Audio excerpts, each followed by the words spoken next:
കാറ്റത്തെ കിളിക്കുടിലെ അപ്കം എപ്പിസോഡിലേക്ക് എല്ലാവർക്കും സ്വാഗതം. അങ്ങനെ സുധീഷും ഹരീഷും കൂടി സുഭാഷ് ഏട്ടന് ജാതകം എഴുതിക്കാനായി ഒരു ജോത്സ്യൻ്റെ അടുത്തെത്തുവാണ്. അവിടെ നല്ല തിരക്കുണ്ട്, എല്ലാവർക്കും ടോക്കൺ കൊടുക്കുവാണ്. ഇത് കണ്ട് സുധീഷ് ഹരീഷിനോട് ചോദിക്കുന്നുണ്ട്, അല്ല ഹരീഷ്, ഞാൻ സാധാരണ ഒരു ജോത്സ്യനെ കാണാൻ പോകാം എന്നല്ലേ നിന്നോട് പറഞ്ഞത്, പക്ഷേ ഇത് ടോക്കണൊക്കെ കൊടുക്കുന്നുണ്ടല്ലോ, എന്താ ഹോസ്പിറ്റലല്ലേ ഈ ടോക്കണൊക്കെ കൊടുക്കുന്നത്, എന്താ ഇവിടെ ഇങ്ങനെയെന്ന് ചോദിക്കുകയാണ്. ഇത് കേട്ട് ഹരീഷ് പറയുന്നുണ്ട്, അത് ഭയങ്കര തിരക്കല്ലേ, അതുകൊണ്ടായിരിക്കും. പിന്നീട് സുധീഷ് ആ ജോത്സ്യനെ കുറിച്ച് വളരെ മോശമായിട്ട് സംസാരിക്കുകയാണ്.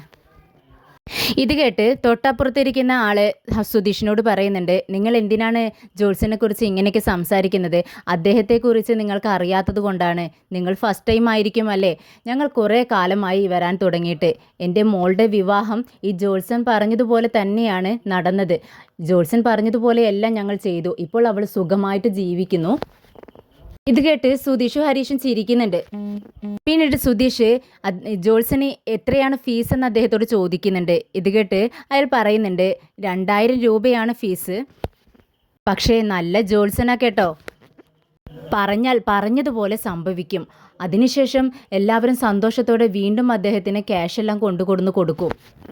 ഇത് കേട്ട് സുധീഷ് ചിരിച്ചുകൊണ്ട് ഹരീഷിനോട് പറയുന്നുണ്ട്, എടാ ഹരീഷ്, 2000 രൂപയോ, അത് ഓവറല്ലേ. ഇത് കേട്ട് ഹരീഷ് പറയുന്നുണ്ട്, സുധീഷ് ഏട്ടാ ഒന്നും മിണ്ടാതിരുന്നേ, നമുക്ക് കാര്യം നടക്കണ്ടേ. അത് കേട്ട് സുധീഷ് പറയുന്നുണ്ട്, അത് ശരിയാണ്, 2000 രൂപ ഒരാളിൽ നിന്നും വാങ്ങിക്കുമ്പോൾ ഒരു ദിവസം അയാൾക്ക് 50,000 രൂപയ്ക്ക് വരുമാനം ഉണ്ടാവില്ലേ, എടാ നമുക്കും ഇതുപോലൊരു ബിസിനസ് തുടങ്ങിയാലോ എന്ന് ചോദിക്കുക. ഇത് കേട്ട് ഹരീഷ് ഇങ്ങനെ തുറിച്ചു നോക്കുന്നുണ്ട് സുധീഷിനെ. ഇത് കണ്ട് സുധീഷ് പറയുന്നുണ്ട്, അതിന് പറ്റത്തില്ല അല്ലേ, നമുക്ക് ജാതകം നോക്കാനൊക്കെ അറിയണമല്ലോ, അപ്പോഴല്ലേ ഇതിനൊക്കെ പറ്റത്തുള്ളൂ, ശരി പോട്ടെ പോട്ടെ എന്ന് പറയുവാണ്. അടുത്തതായിട്ട് സുധീഷിനെ ഹരീഷിനെ വിളിക്കുകയാണ്. അവരകത്തേക്ക് ചെല്ലുന്നുണ്ട്. ജോത്സ്യൻ എന്താണ് കാര്യമെന്ന് ചോദിക്കുകയാണ്. അപ്പോൾ ഹരീഷ് പറയുന്നുണ്ട്, എൻ്റെ ചേട്ടന് വേണ്ടി വിവാഹം ആലോചിക്കുന്നുണ്ട്. അപ്പോൾ പെണ്ണ് വീട്ടുകാർ ചേട്ടൻ്റെ ജാതകം ചോദിക്കുന്നുണ്ട്, പക്ഷേ ചേട്ടൻ്റെ ജാതകമില്ല, ഒരു ജാതകം എഴുതി തരാമോ എന്ന് ചോദിക്കുകയാണ്. ഇത് കേട്ട് ജോത്സ്യൻ പറയുന്നുണ്ട്, അതിനെന്താ എഴുതാമല്ലോ, പക്ഷേ നിങ്ങളുടെ ജ്യേഷ്ഠൻ ജനിച്ച ദിവസം, ജനിച്ച സമയം ഇതെല്ലാം എഴുതി തരണം എന്ന് പറയുന്നുണ്ട്. ഇത് കേട്ട് സുധീഷും ഹരീഷും മുഖത്തോട് മുഖം നോക്കുകയാണ്. പിന്നീട് സുധീഷ് പറയുന്നുണ്ട്, അത് ചേട്ടന് ജനിച്ച ദിവസം അറിയാം, പക്ഷേ സമയം അറിയില്ല. ഇത് കേട്ട് ജോത്സ്യൻ പറയുന്നുണ്ട്, ജനിച്ച ഡേറ്റ് മാത്രം പോരാ, സമയം കൂടി അറിഞ്ഞാലേ ജാതകം എഴുതാൻ പറ്റൂ. ഇത് കേട്ട് സുധീഷ് പറയുന്നുണ്ട്, ചേട്ടൻ ജനിച്ച ദിവസം ഞാൻ പറഞ്ഞു തരാം, അതിൽ ഏതാണോ നല്ല സമയം എന്ന് വെച്ചാൽ ആ സമയം അങ്ങ് കണ്ടുപിടിച്ച് നല്ലൊരു ജാതകം കുറിച്ച് തന്നാൽ മതി. ഇത് കേട്ട് ജോത്സ്യൻ പറയുന്നുണ്ട്, അതൊന്നും പറ്റത്തില്ല, നിങ്ങളുടെ ചേട്ടൻ ജനിച്ച സമയം പറഞ്ഞു തരൂ, അല്ലാന്നുണ്ടെങ്കിൽ നിങ്ങൾക്ക് എഴുന്നേറ്റ് പോവാം. ഇത് കേട്ട് സുധീഷിന് അല്പം ദേഷ്യം വരികയാണ്. സുധീഷ് പറയുന്നുണ്ട്, നിങ്ങൾ എന്തിനാണ് ഇങ്ങനെ വാശി പിടിക്കുന്നത്, ഞങ്ങൾ ഡേറ്റ് പറഞ്ഞു തരാമെന്ന് പറഞ്ഞില്ലേ, അതിൽ നല്ലൊരു സമയം കണ്ടുപിടിച്ച് നിങ്ങൾ നല്ലൊരു ജാതകം എഴുതിത്താ, ഞങ്ങൾക്കിതൊന്നും വിശ്വാസമില്ല. പിന്നെ നിങ്ങൾ തരുന്ന ജാതകം ഏത് പെൺകുട്ടിയുടെ ജാതകത്തോടൊപ്പം വെച്ച് നോക്കിയാലും നല്ലത് തന്നെ പറയണം, അതായത് 10ൽ 10 പൊരുത്തമെന്ന് പറയണം, അതുപോലെയുള്ള ഒരു ജാതകമാണ് ഞങ്ങൾക്ക് വേണ്ടത്. ഇത് കേട്ട് ജോത്സ്യൻ പറയുന്നുണ്ട്, അങ്ങനെ നിങ്ങളുടെ ഇഷ്ടത്തിന് ജാതകം എഴുതാനൊന്നും എന്നെക്കൊണ്ട് പറ്റത്തില്ല, നിങ്ങൾ സമയം കുറിച്ചിട്ട് വരൂ. ഇത് കേട്ടതും സുധീഷ് പിന്നീട് അദ്ദേഹത്തോട് ഒരു ഭീഷണിയുടെ സ്വരത്തിൽ സംസാരിക്കുകയാണ്.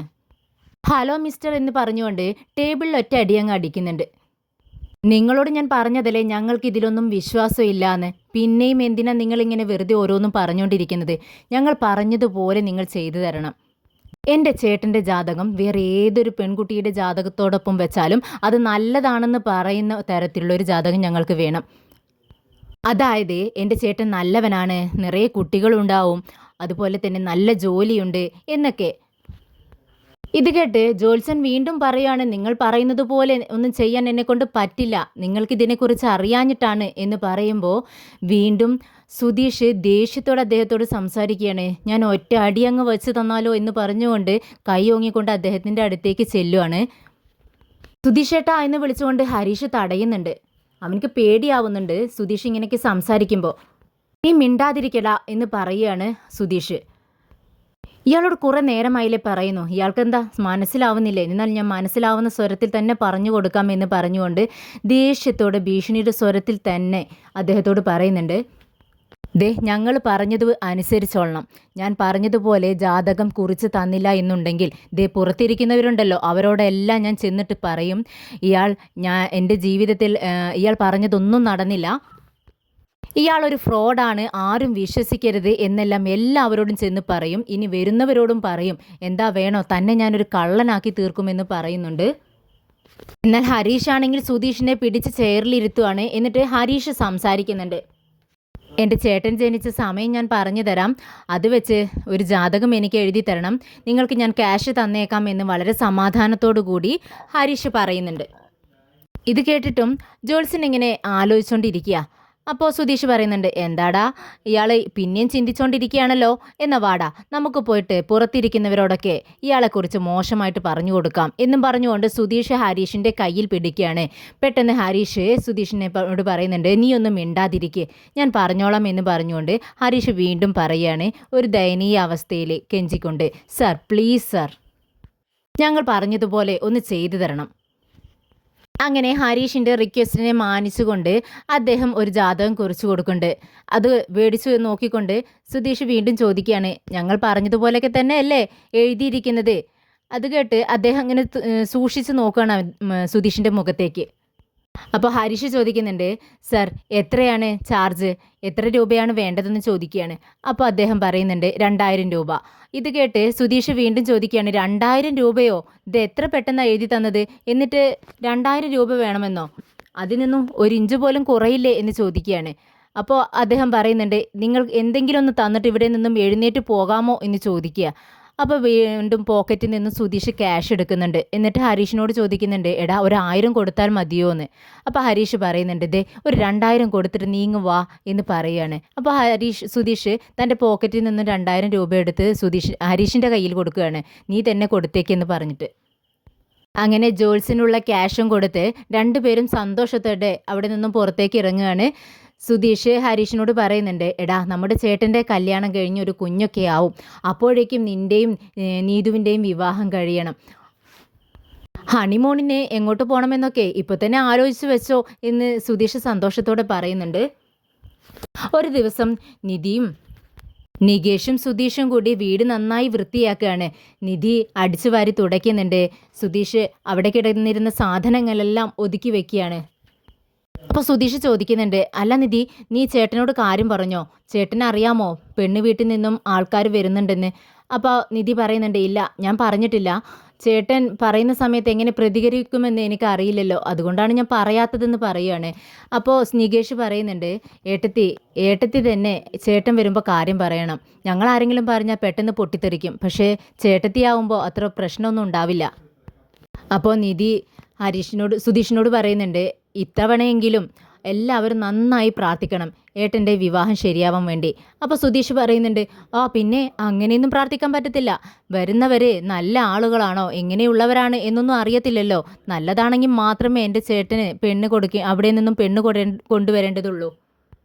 ഇത് കേട്ട് നിധിക്ക് ദേഷ്യം വരികയാണ്. അപ്പോൾ നിധി ചോദിക്കുന്നുണ്ട്, അല്ല ഞാനിപ്പോൾ എന്താ പറഞ്ഞത്, വിവാഹം നടക്കണമെന്നല്ലേ പ്രാർത്ഥിക്കാൻ പറഞ്ഞത്, അല്ലാതെ ഏതെങ്കിലും ഒരു വിവാഹം നടക്കണമെന്നല്ലല്ലോ ഞാൻ പ്രാർത്ഥിക്കാൻ വേണ്ടി പറഞ്ഞത്, നിങ്ങൾ എന്തിനാണ് ഇങ്ങനെ ലൂസ് മാതിരി സംസാരിച്ചുകൊണ്ടിരിക്കുന്നത് എന്ന് ചോദിക്കുന്നുണ്ട്.